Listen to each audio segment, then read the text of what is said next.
Assalamu alaikum. Welcome to Turkish Engineering. In this lecture, we are going to start with chapter 3 and we will solve batch reactor problems. So let's start by reminding the batch reactor mole balance. So it's the general equation for batch reactor. So you have number of like a rate of reaction of A multiplied by volume is equal to number of chains in the moles of A per unit time, or you can say rate of change in A is equal to reaction rate multiplied by volume. Okay, so you can rearrange this by dividing both sides by volume. So you will get Ra is equal to dCA over dt, derivative of the concentration, because Na divided by volume will give you the concentration.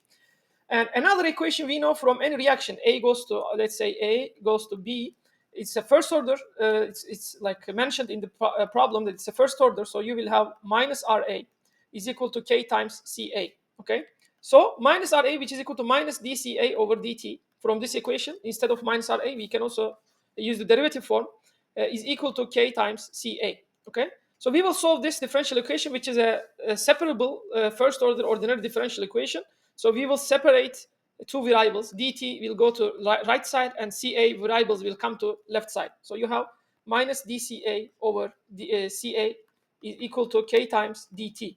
And the integration boundaries, here you are going from time 0 to time, and you know the final time, it's 5 minutes, okay?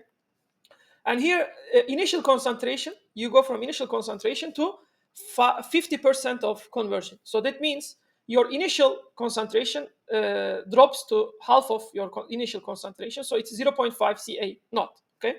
And since you have minus here, you can rearrange the integration by changing the boundaries, okay? So 0.5 Ca naught to Ca naught, dCA, I distributed to minus, or I like let it affect flips the boundaries. dCA over Ca is equal to K is a constant, so integration will give you T, and the lower boundary is 0, so you will have K times 5, okay? So 5K, but in minutes, okay? So after this, you will have you have to solve this one. So it is ln, because 1 over Ca gives you ln Ca. Put the upper boundary Ca naught minus ln 0 point something, or you can, since it's logarithmic function, when you have minus you can use division, right? Ln Ca something ln something is just, you can put it as division, right? So we will divide this by the lower boundary, so 0.5 Ca naught, and you see here they will cancel each other and you have 5K. So K is just ln 1 over 0.5 divided by 5 minutes. So you will have K is equal to ln 1 over 0.5 divided by 5, okay, 0.138 or 139, 0.139 minute minus 1, power minus 1, because we used the time unit as minutes, okay? So he's asking how much longer would it take to reach 75% of conversion. Okay, 75% of conversion, you can use this equation. So 1 minus x of Ca naught. So Ca will be equal to 1 minus 0.75 Ca naught. So that means 0.25 Ca naught. So we will use this as an integration boundary, okay? So we have, he's asking about the time, okay? So I don't know the time. So here, from 0 to I go to time, K dt, from the same equation, is equal to, here is the final and here initial concentration. So final concentration in this time is 0.25 of Ca naught, and here you have Ca naught, dCA over Ca. So basically when you solve, K times T is equal to ln Ca naught over 0.25 Ca naught. So you will cancel those terms, and you know K, so you have 0.139 multiplied by time is equal to ln 1 over 0.25.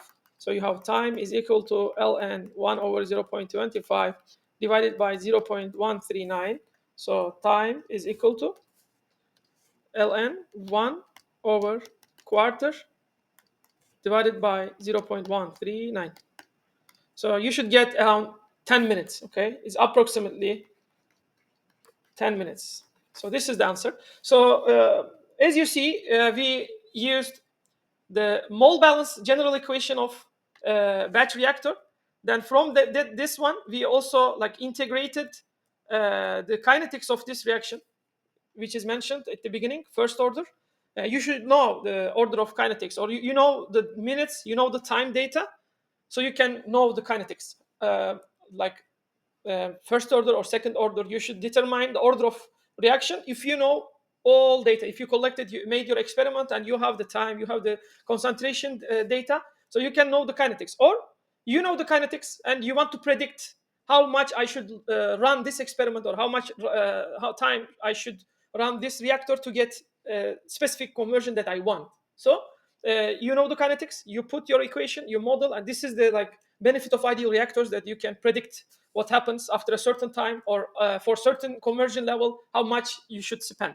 So see you at the next video. I hope you enjoyed, and thank you so much for watching.